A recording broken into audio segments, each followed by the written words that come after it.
This Sanatana Dharma doesn't speak about equality. It doesn't speak about the self-respect.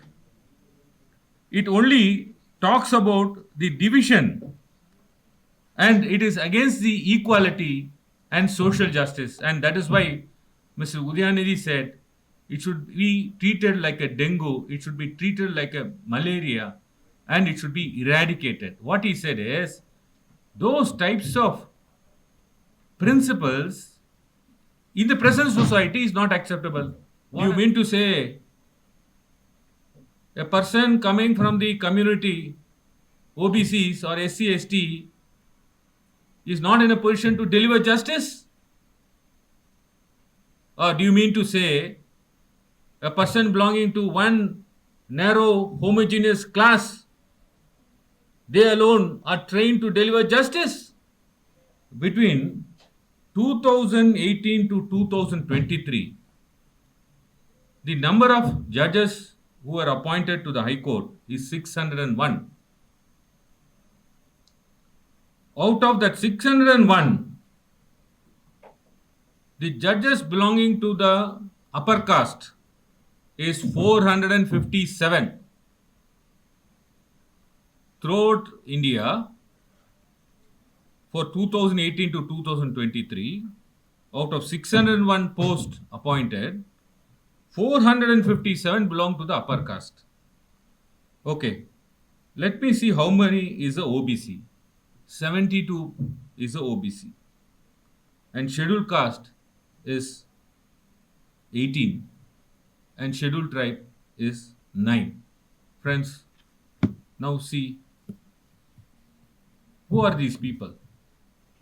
The upper caste is nothing but, I don't want to tell them, they are occupying 80%. They have taken 80% from our judiciary. Remaining 20%, the other backward classes, scheduled caste and scheduled tribe are given. From 1950 till 2023, how many judges of High Court and Supreme Court who belong to OBC, who belong to scheduled caste, who belong to scheduled tribe? The Secretary of Department of Justice and Department of Legal Affairs did not heed to my request. I originally asked for as a question by utilizing my power as a member of parliament. They sat over that question. Even after 73 years the constitution came into force, we are continuing to be treated at the same level, with the same yardstick as we were earlier to constitution.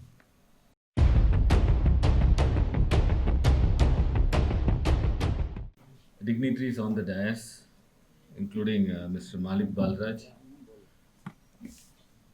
learned friends, press and media, good evening to you all. It really gives me a pleasure to address this audience to speak on social justice and brotherhood. I'm really happy at the end of the day that too at 5:30 we have so much of gathering.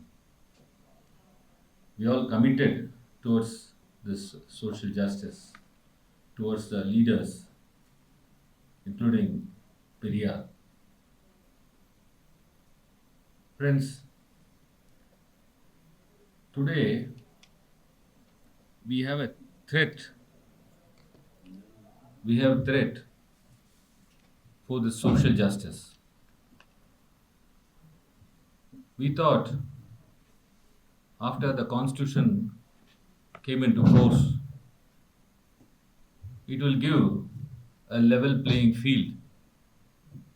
It will safeguard the rights of the oppressed, suppressed, downtrodden. But down the line, Even after 73 years, the constitution came into force. We are continuing to be treated at the same level with the same yardstick as we were earlier to constitution. All of us are wearing black coat in the court and white shirt to have a uniformity. I ask a question to myself whether this equality is applied to all. Take our profession itself. We call ourselves as a noble profession. And whatever the colonial has left over, we are still following that. I am in a committee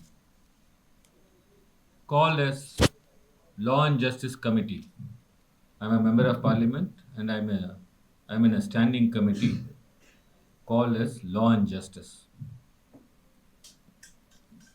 I'm a person who is very particular to bring in social diversity in judiciary.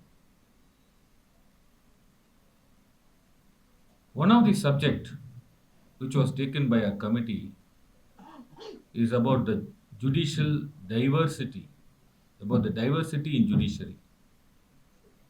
Friends, I called for a report from the Department of Justice. I wanted to know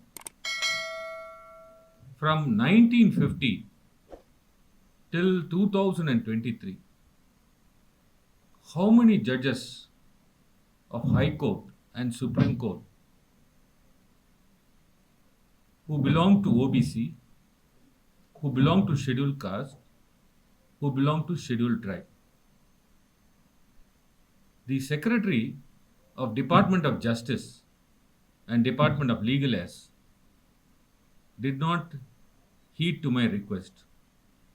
I originally asked for as a question by utilizing my power as a member of parliament. They sat over that question. In the committee, there is one-to-one interaction. I told them, please get the records next time. Next time they came, they said, sir, there's no records. There is no records to show that how many of judges in the High Court, how many of judges in Supreme Court were from the OBCs, were from the scheduled caste and from the scheduled tribe. Then I told them, look, at least from 2018, you have a format by which any person who becomes a judge, he has to tell in that pro forma to which caste he belongs to which community he belongs to which religion he belongs to. You please take those formats, collect the data, and give it to us in the next hearing. So, next hearing, I sat along with our committee members. Friends, I was very shocked. The report that they placed before us is really shocking, and I'll tell you what is that. Between 2018 to 2023, the number of judges who were appointed to the High Court is 601.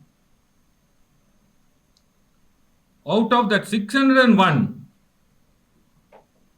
the judges belonging to the upper caste is 457. Throughout India, for 2018 to 2023, out of 601 posts appointed, 457 belong to the upper caste. Okay, let me see how many is the OBC. 72 is the OBC. And scheduled caste is 18. And scheduled tribe is 9. Friends, now see, who are these people? The upper caste is nothing but, I don't want to tell them, they are occupying 80%. They have taken 80% from our judiciary. Remaining 20%, the other backward classes, scheduled caste and scheduled tribe are given. The upper caste, why I am saying is, the scheduled caste is given, the scheduled tribe is given, the other backward class is given. Who are left? Upper class. Yes. This is what the question. Very good. I appreciate you. This is the question we asked in the secretary during the meeting. See, you are terming it as a general class. Who are they? He said it's upper caste. Now, who are upper caste? I don't want to say it. I leave it to you to decide. Maximum Brahmin. I leave it to you to decide. Now, where is equality? Please tell me in a profession. We are talking about other things and all. Right, it is happening in front of us. We are all learned people. We call ourselves as a noble profession. Do you mean to say a person coming from the community, OBCs or SC, ST, is not in a position to deliver justice? Or do you mean to say a person belonging to one narrow homogeneous class, they alone are trained to deliver justice? So, for this 2018 to 23, 5 years, this data came to light. This data shows two things. Either the collegium has failed to pick up the meritorious person or a good person from the community, or the collegium has wantonly left out the meritorious person from the community. What is the message you are giving? Do you mean to say there are no brighter persons from our community, from a caste? What is your answer? We gave the power. The power is with the judiciary. Okay, you speak of equality. You say that everyone is equal before law. But why is that you have done like this? So therefore, friends, time has come that we have to, I say everywhere, we have to fight for our rights. In fact, in the committee's report, 133rd committee's report, my,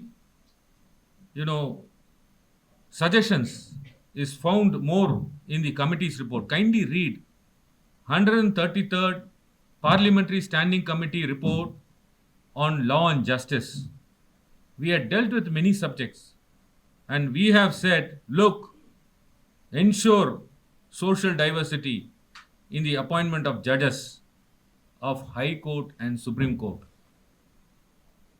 We are equal to everyone. Don't discriminate them. So that is how the discrimination still continues in our profession. In the justice delivery system, we are all important persons, but we are not recognized. Each one of you are periyars. I will say each one of you are a periyar. We have to fight for our rights. What is the use of these associations keeping quiet? I am getting large number of letters, from each of the high courts saying, sir, we are not considered. Our bar associations are not taking up this matter with the collegium. Respective high courts, they have to take up this matter. How the people will have a faith on the judiciary only when the diversity is there. You are going to decide about the rights. You are going to decide about our culture. You're going to decide about our customs. These are all faith and trust.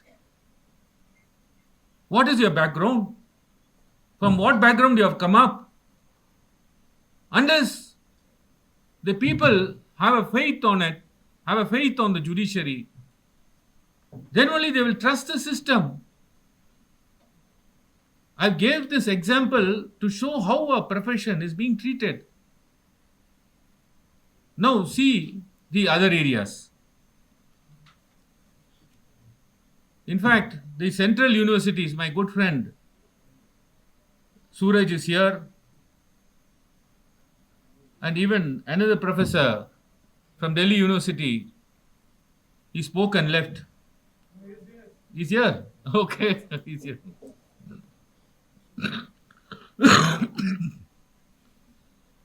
If you ask him, only 5% of the backward class professors, 5% of professors belonging to the backward class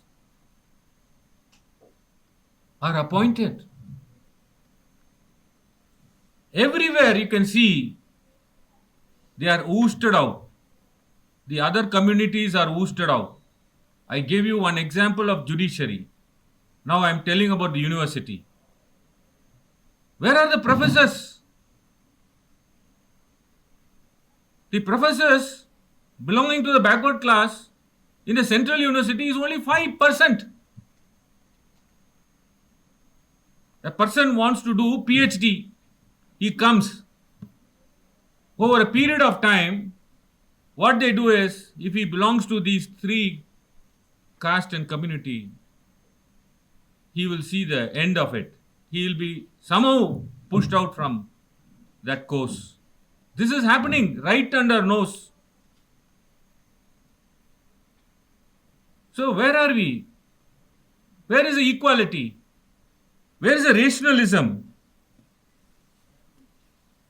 Why I said there's a threat to the social justice is,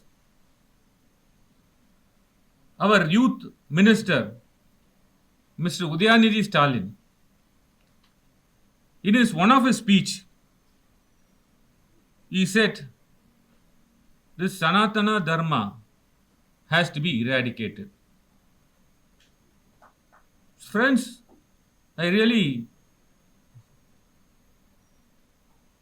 I'm happy to say that what he said is true.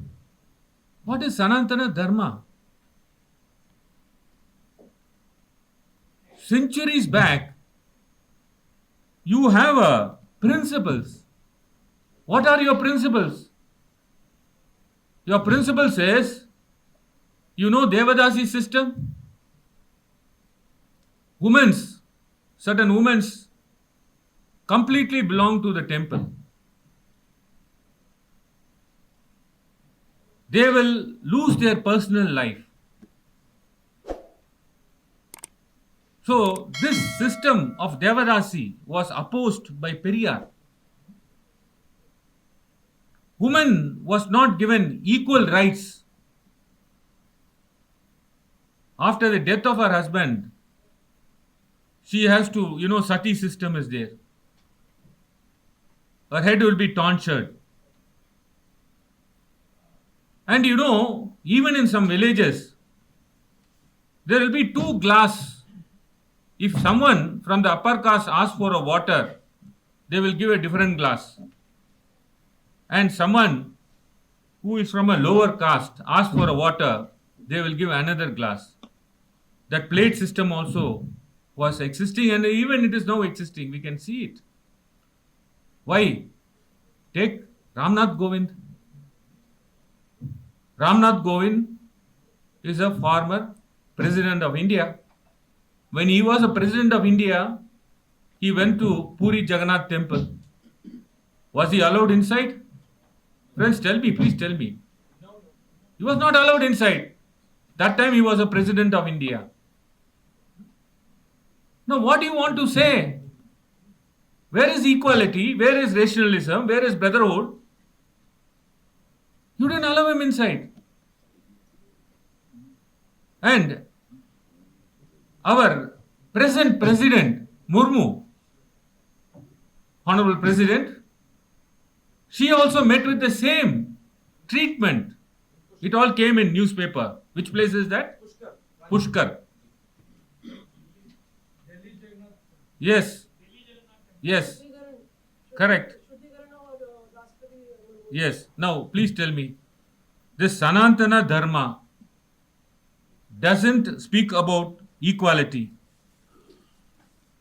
It doesn't speak about the self-respect. It only talks about the division, and it is against the equality and social justice. And that is why Mr. Udyanidhi said it should be treated like a dengue, it should be treated like a malaria, and it should be eradicated. What he said is those types of principles in the present society is not acceptable. What happened? From yesterday onwards, friends, complaints are coming. Complaints are pouring in and day out. What's wrong?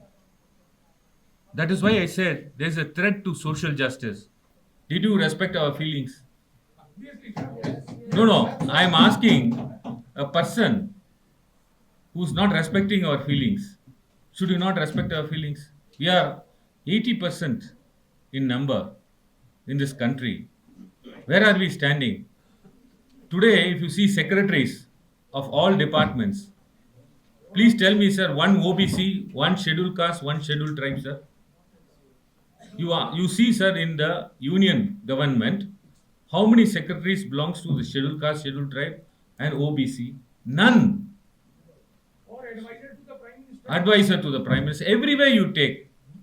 So that is why I am saying that equality principles. Today, we have become a reformist.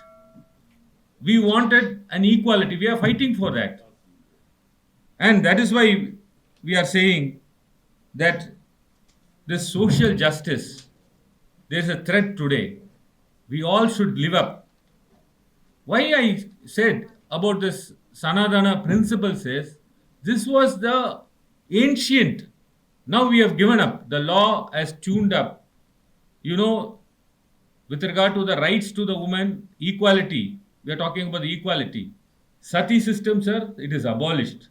So that is how, sir, we have to change. We have to take up the call. So humanity is very important, sir. Self-respect is very important, sir. We have to self-respect each other, sir. But where is the self-respect for us? I give you one example. Therefore, sir, I'm really happy and I'm thankful to Mr. Malik Balraj. And friends, don't stop with this. We need, see, freedom of expression is very important. It's a fundamental right. We have to vindicate. We have to open up our minds and speak. And we have to tell to the persons at the power and at the helm of affairs that you are suppressing us. And how far can we tolerate? Therefore, we will fight for our rights. And I'm thankful to my good friend for calling me here. And I hope everyone would have appreciated my speech and the real intention behind it. Thank you. Thank you very much.